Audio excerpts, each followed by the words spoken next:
여러분 평안하셨습니까? 지난 시간에는 왜 구원인가에 대한 12주제 중에 그 첫 번째인 해방, 곧 풀려남에 대해서 구약 성경의 인물인 요셉의 관점에서 바라보는 구원을 설명하면서 용서받는 사람이 울어야 하는데 용서해주는 사람이 먼저 울었습니다.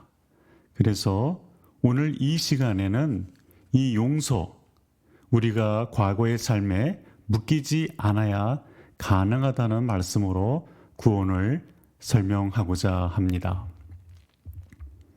요셉의 눈물은 사랑의 눈물이자 용서의 눈물이며 긍휼의 눈물입니다. 요셉은 형들을 언제 용서했습니까? 창세기에서 요셉 부분을 찬찬히 읽어보면 알 수 있습니다. 형들에 대한 원망이 단 한마디도 없습니다. 고난의 시간 동안 단 한마디도 그는 입 밖에 내지 않았습니다.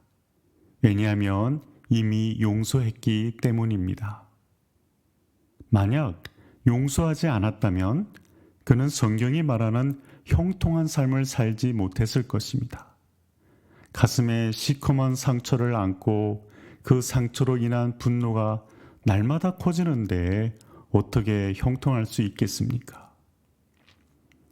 분노에 사로잡히면 되는 일이 없고 아무 일도 못합니다. 상처가 크면 앞으로 못 나아갑니다. 과거에 묶여 있으면 미래로 갈 수 없기 때문입니다. 여기서 우리가 발견하는 것이 있습니다. 구원으로 인해 형통한 삶을 살았던 요셉이 누린 첫 번째 은혜가 바로 과거에 묶여 살지 않는 것이었다는 사실입니다. 구원은 과거로부터의 해방임을 기억하십시오. 과거에서 자유로워지는 비결이 무엇입니까? 용서하는 것입니다. 죄를 지은 것은 사실 형들입니다. 그러나 만약 계속 요셉이 괴로워한다면 죄의 결과에 묶이는 것은 누구입니까? 요셉입니다. 맞은 놈은 발 뻗고 자도 때린 놈은 발 뻗고 못 잔다는 한국 속담이 있습니다. 그러나 이 말은 틀렸습니다. 때리고 나서 그 사람이 복수해 올까 봐 염려하는 사람은 발 뻗고 못 자도 맞았지만 다 용서한 사람은 발 뻗고 잔다고 해야 맞는 이야기입니다. 맞은 게 분해서 어떻게 원수를 갚을 것인가 절치부심하는 사람도 절대 발 뻗고 자지 못합니다. 완신상담합니다. 이 완신상담이란 상처를 잊지 않기 위해 불편한 섭에 누워 자고 쓸개를 한 번씩 핥아 먹으며 원수 갚는 일을 잊지 않는다는 뜻입니다. 요셉은 그래서 완신상담하지 않았습니다. 왜냐하면 그는 이미 구원받은 삶을 살고 있었기 때문입니다. 구원이 왜 중요합니까? 과거에서 해방되기 때문입니다. 과거에 묶이지 않기 때문입니다. 과거가 내 삶을 결정하도록 내버려 두지 않기 때문입니다. 구원은 미래가 현재를 결정하도록 하는 삶입니다. 구원은 과거가 나를 규정하도록 방치하지 않는 삶입니다. 구원은 그래서 자유입니다. 그런데 어떻게 젊은 요셉이 그토록 성숙할 수 있었습니까? 어디서 배운 것입니까? 배운 것이 아니라 하나님을 기억했기 때문입니다. 보통 너무 분한 일을 겪으면 하나님이 안 보이고 하나님이 안 느껴집니다. 그 순간 하나님을 잊어버립니다. 조금 있다가 하나님이 기억나면 하나님께 서운해하거나 따지기 시작합니다. 어떻게 제게 이러실 수 있습니까? 어떻게 믿는 제가 안 믿는 저 사람에게 이런 일을 당할 수 있습니까? 왜 하나님 내버려 두십니까? 왜 하나님은 세상 사람들이 당신의 자녀들을 괴롭히는 것을 보고 계십니까? 이건 말이 안 됩니다. 믿음을 잃은 사람들은 이렇게 말합니다. 봐라, 이것이 하나님이 없는 증거다. 설사 있어도 그냥 묵묵히 바라보기만 한다. 하나님은 결코 전능하지 않다. 절대선이 아니다. 그런데 요셉은 잠잠합니다. 창세기 50장 18절에서 19절에 이렇게 기록이 되어 있습니다. 그의 형들이 또 친히 와서 요셉의 앞에 엎드려 이르되 우리는 당신의 종들이니이다. 요셉이 그들에게 이르되 두려워하지 마소서. 내가 하나님을 대신하리이까. 형들이 더 불안합니다.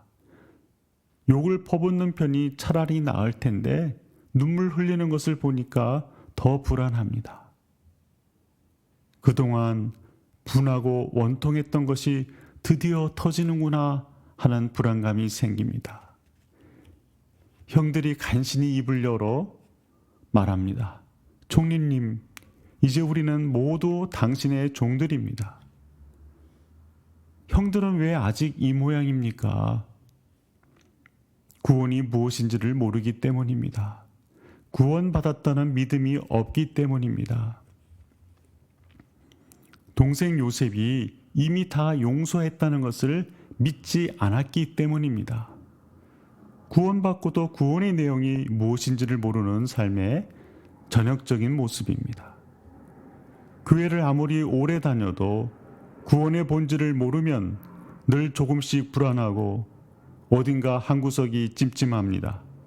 무엇인가 더 해야 한다는 강박관념에 시달리고 조금 더 안 주시나 하는 부족감에 시달립니다. 자유와 기쁨이 없습니다.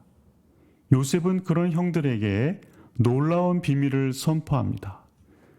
그리고 구원의 진정한 본질을 우리에게 알려줍니다. 그것이 어떤 말이었습니까? 내가 하나님을 대신하리이까. 구원이 무엇입니까? 하나님을 대신하지 않는 것입니다. 하나님 자리에 올라가지 않는 것입니다. 하나님의 자리에 어쩌다가 한번 올라가 보았더라도 즉시 내려오는 것입니다. 다시 그 자리에 올라가지 않는 것입니다. 그렇다면 과거에서 풀려난 것이 해석됩니다. 지금 내가 하나님을 대신하지 않기 때문에 과거에서 자유로울 수 있습니다. 용서의 근거도 분명해집니다.